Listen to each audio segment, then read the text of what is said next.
Good day, YouTube, and welcome to another episode of the Albino Rhino Beer Review. Today you have the Rhino, and we're going to look at a beer that was sent to me in the mail by the one and only Steve. Thank you very much, Steve. What one should we start with? I'm only going to do 2 of these beers tonight, but I picked out the 4 that I'm going to start with. Maybe I'll do 3 because some of them are low ABV, and luckily this time around there's a lot of small bottles. You know what? We'll start with this guy. This guy's from Parallel 49. It's the Sahti Claus, which is a Finnish Sahti style. So Sahti is a sort of like a gruit. It's a botanical style. Not everything is hops and everything else.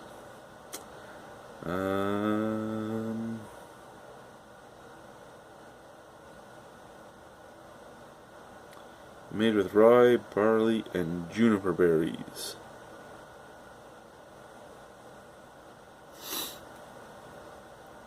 .5% alcohol by volume. I've only had 3 or 4 Sahtis now, to be honest with you. I had the Arctic Circle, and I've had 1 or 2 from Dogfish Head, and I think there may have been 1 more out there. I mean, basically any spruce beer or spruce or juniper or anything like that, they're kind of considered Sahtis, not necessarily full on, but kind of. So there is like that spruce beer from Williams Brothers, which could be considered a Sahti.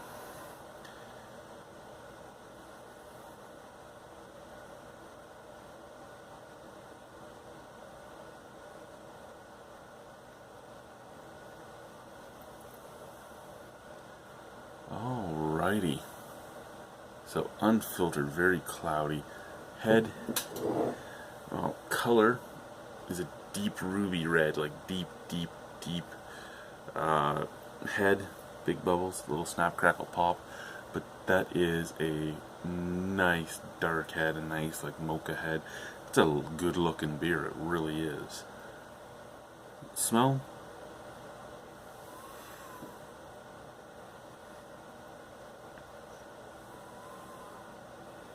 Yeah, this smells a lot like it smells a lot like your average red, maybe your average Scotch ale. There's like a caramelly smell, a molasses smell, just big, robust malts.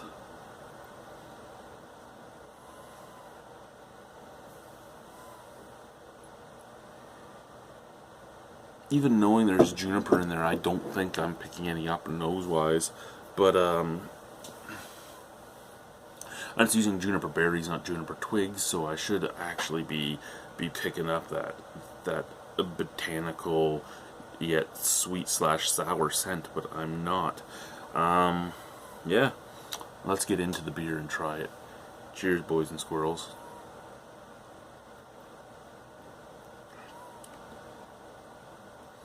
Okay.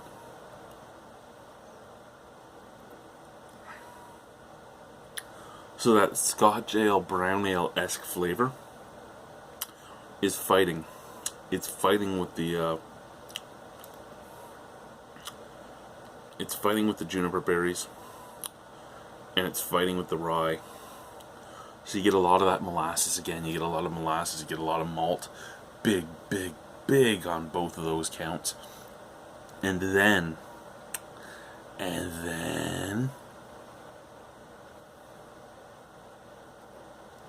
right after you get those big maltinesses, malty flavors right at the forefront, you're hit with this slightly medicinal,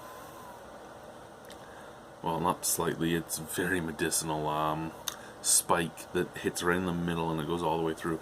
And it's weird because it doesn't envelop the whole back of the throat.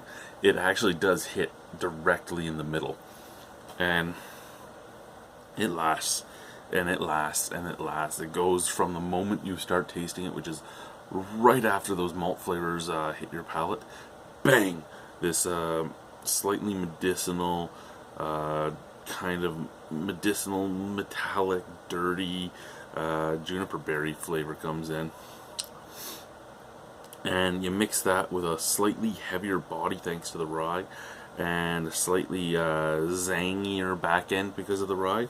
And I don't know if I think this works out very well. I've had a lot of spruce beers in my time that I've really enjoyed. I've had a lot of beers that have had juniper in it that I've really enjoyed. In this case, I'm not a big fan of it. Excuse me.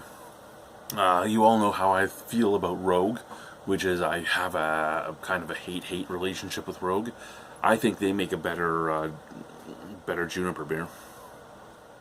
And it's one of those beers where it wasn't like an above 7 mark, if I remember correctly, since I can't even remember the name of the beer, but I still liked it better than what I'm getting out of this right now.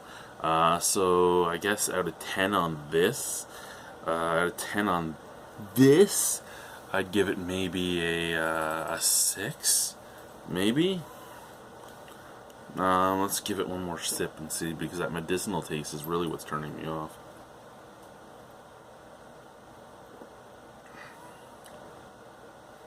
No, I'd give it a 5.5. I just, it's not for me. The way the junipers play on the base beer is just not for me. Thank you guys. Thank you, Steve. Bye.